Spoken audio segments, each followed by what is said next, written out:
2018년 5월 봄 기운이 가득한 어느 날 한국의 온라인 세상은 한 젊은 여성의 이름으로 뜨겁게 달아오르고 있었습니다. 화면 앞에서 먹고 웃고 사람들과 소통하는 그녀는 이제 막 대중의 마음을 사로잡고 있던 20대 크리에이터였습니다. 하지만 한순간의 흔적을 끝으로 그녀의 발자취는 완전히 사라져버렸습니다. 촬영을 마치고 돌아오는 길 대중의 눈앞에서 그리고 가족과 팬들의 시야에서 영영 모습을 감춘 채 이것은 단순한 방송 중단이 아니었습니다. 그녀의 실종은 곧 전국적인 관심을 끌며 미스터리로 남게 됩니다. 저희 채널 다크코드에서는 지금부터 20대 먹방 유튜버이자 스트리머였던 이서영과 명의 기묘한 실종 사건을 다루어 보겠습니다. 구독과 알림 설정을 하시면 앞으로도 우리가 함께 추적해야 할 미스터리 사건들을 놓치지 않으실 수 있습니다. 이서영과 명은 20대 중반의 평범한 대학생 출신으로 학창시절부터 밝은 성격과 소통 능력을 자랑했습니다. 어릴 적부터 사람들 앞에 서는 것을 좋아했고 남들보다 조금 더 과감하게 새로운 도전을 즐기는 성향이 있었습니다. 2016년 유튜브 채널을 개설하면서 그녀의 삶은 빠르게 바뀌기 시작했습니다. 초창기에는 소소한 일상 브이로그로 올리며 소수의 구독자와 교류했지만 2017년을 기점으로 그녀의 콘텐츠 방향은 확연히 달라졌습니다. 바로 먹방이라는 장르였습니다. 식욕을 자극하는 음식들, 특유의 맛깔나는 표현, 그리고 시청자들의 댓글을 직접 읽으며 함께 식사하는 듯한 친근한 분위기. 그녀의 방송은 빠른 속도로 인기를 끌었고 어느새 구독자 수는 수십만 명을 넘어섰습니다.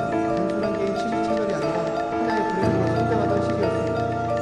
이서영은 수도권을 기반으로 활동했지만 인기가 커질수록 지방차는 요청과 협찬 제안도 늘어났습니다.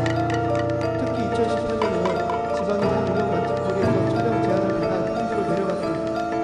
그녀는 가족에게 금방 다녀올게라는 말을 남기고 틈없이 홀로 이동했습니다. 문제는 바로 그 촬영이 끝난 뒤였습니다. 호텔 체크아웃 이후 복귀하는 길 그녀는 가족과 팬 그리고 세상에서 자취를 감춘 듯 끈적없이 사라져버렸습니다. 2018년 5월 12일 토요일 오전 9시 이서영과 명은 인천의 자택에서 배낭 하나를 들고 나섰습니다. 혼자서 지방으로 이동하는 일정이었기에 부모는 다소 걱정스러워했지만 그녀는 이제는 이런 촬영도 익숙하다며 밝게 웃었습니다. 오전 11시 40분 서울역 KTX를 타기 전 그녀는 인스타그램 스토리에 오늘은 맛있는 걸 많이 먹을 예정 이라는 짧은 문구를 올렸습니다. 이 글은 팬들의 큰 호응을 얻었고 몇몇 팬은 실제 촬영지를 추정하며 응원의 메시지를 보냈습니다.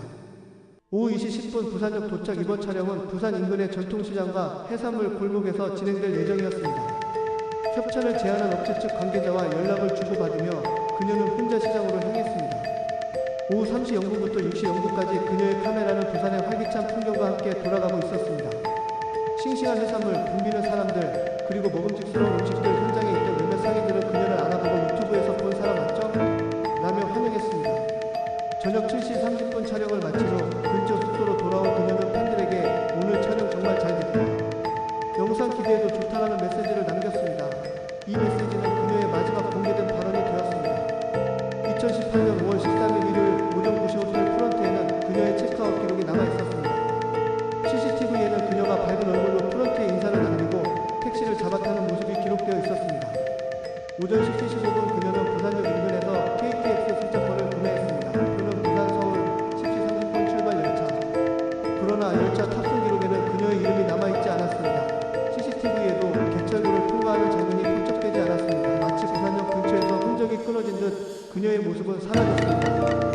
정오 12시 가족은 그녀와 연락이 닿지 않자 처음에는 단순한 댓글이 불면증으로 여겼습니다. 하지만 오후 2시 예정된 시간에 서울역에 도착하지 않자 가족은 불안을 감추지 못했습니다. 이후 오후 5시 그녀의 휴대전화 전원이 완전히 꺼져 있는 것을 확인한 순간 가족은 경찰에 실종 신고를 접수했습니다. 그녀의 마지막 흔적은 부산역 인근에서 찍힌 CCTV. 그 이후로 20대 여성 크리에이터의 흔적은 완전히 끊겨버렸습니다. 부산역 관할 경찰은 즉각적으로 주변 CCTV를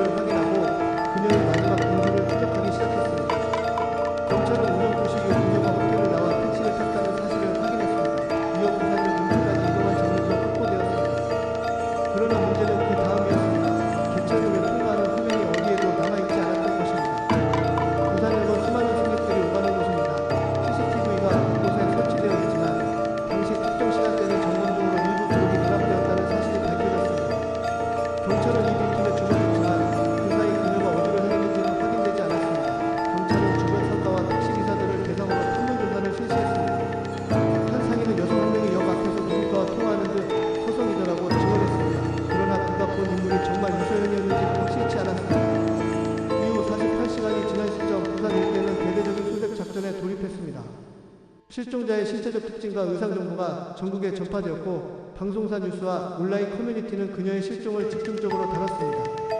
언론은 그녀의 신분에 주목했습니다. 단순한 20대 여성이 아니라 인기 상승 중인 먹방 유튜버라는 점은 사건을 더욱 세간의 이목을 끌게 했습니다. 팬들은 SNS에 해시태그 서현찾기 해시태그 운동을 전개하며 목격 제보를 모았습니다. 일부는 촬영 현장에서 낯선 남성이 그녀를 따라다녔다는 목격담을 공유하기도 했습니다. 가족의 입장은 간절했습니다. 아버지 이재호 감독은 언론 인터뷰에서 딸은 항상 밝고 계획적인 아이였다. 그냥 연락 없이 사라질 애가 아니다라며 울먹였습니다. 어머니 김선영 감독 역시 딸이 인기 있는 만큼 악성 댓글이나 협박 메시지를 종종 받았었다. 혹시 그게 원인이 아닐까 두렵다라고 말했습니다. 동생은 언론과의 인터뷰에서 누나가 마지막으로 남긴 메시지는 곧 서울에 도착한다였다. 그런데 그게 끝이었다라며 눈물을 감추지 못했습니다. 수색은 점점 확대되었습니다. 부산항, 인근 모텔, 터미널, 그리고 산간 지역까지 확인되었지만 그녀의 흔적은 어디에도 없었습니다. 휴대전화 위치 기록은 마지막으로 부산역 인근에서 신호가 끊겼습니다. 카드 사용 내역 또한 호텔 체크아웃 이후에는 어떠한 흔적도 남기지 않았습니다. 수색이 길어질수록 가족의 불안은 극에 달했습니다. 경찰은 범죄 가능성을 배제하지 않고 납치, 스토킹, 자발적 잠금 등 다양한 가능성을 검토했습니다. 하지만 뚜렷한 정황은 발견되지 않았습니다. 시간은 흘러도 단서는 늘어나지 않았습니다. 언론은 이 사건을 유튜버 실종이라 부르며 미스터리를 확장했고 일부 자극적인 보도는 가족을 더 고통스럽게 만들었습니다. 그럼에도 가족은 매일 부산역 광장에 전단지를 붙이며 딸의 이름을 외쳤습니다. 2018년 5월 27일 오후 3시 사건 발생 나흘째 경찰은 확보한 블랙박스와 CCTV를 종합해서 끝에 예상치 못한 장면을 발견합니다. 실종 직전 도시가 차를 멈춰 세운 국도 인근에서 하얀색 밴 차량이 잠시 뒤따라오는 모습이 포착된 것입니다. 그러나 배는 번호판이 명확히 보이지 않았고 이후의 행방은 확인되지 않았습니다. 당시 수사 관계자는 단순히 훔쳐간 차량일 수도 있다라며 확대 해석을 경계했지만 가족들은 이 장면을 보고 심장이 철렁 내려앉았다고 증언했습니다. 다섯 번째 날인 5월 28일 오전 6시 구조대는 인근 야산의 등산로에서 낯선 물건 하나를 발견합니다. 검은색 카메라 삼각대 그리고 그 위에 걸려있던 한쪽 팔찌는 실종자가 폰으로 방문 중에도 자주 착용하는 은색 체인이었습니다. 가족들은 단번에 그것을 알아보고 현장은 곧바로 공세되었습니다. 하지만 그 외에 그녀의 흔적은 어디에도 남아있지 않았습니다. 시간은 흘러 2019년 사건은 여전히 미제로 남아있었지만 온라인에서는 또 다른 의문이 퍼져나가기 시작했습니다. 어느 날 그녀의 유튜브 채널에 새로운 영상이 업로드된 것입니다. 영상의 길이는 단 10초 검은 화면 위로 돌아올게라는 자막이 흐르고 이후 갑자기 꺼지듯 종료되었습니다. 계정은 분명 실종된 그녀의 채널이었지만 접속 기록은 해외 서버에서 유해된 흔적만 남아 있었습니다. 경찰은 계정 도용 가능성에 무게를 두었지만 팬들은 혹시 살아있는 게 아닐까라는 희망과 불안을 동시에 품게 되었습니다. 2020년 이후 가족들은 여전히 그녀를 찾고 있습니다. 전국에 전단지를 붙였고 방송국에도 수차례 제보했지만 결정적인 단서는 나오지 않았습니다. 특히 그녀가 남겼던 마지막 방송에 오는 얼굴은 많은 이들의 기억 속에서 지워지지 않습니다.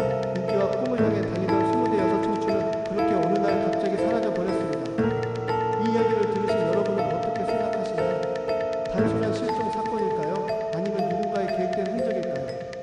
그리고 만약 그녀가 어딘가에서 살아있다면 그 영상 속 메시지는 우리에게 남긴 작은 신호일지도 모릅니다. 사건은 아직 끝나지 않았습니다. 지금 이 순간에도 어딘가에서 새로운 단서가 발견되기를 기다리고 있습니다. 저는 다크포드였습니다. 구독과 알림을 눌러주시면 앞으로도 세상의 숨겨진 미스터리들을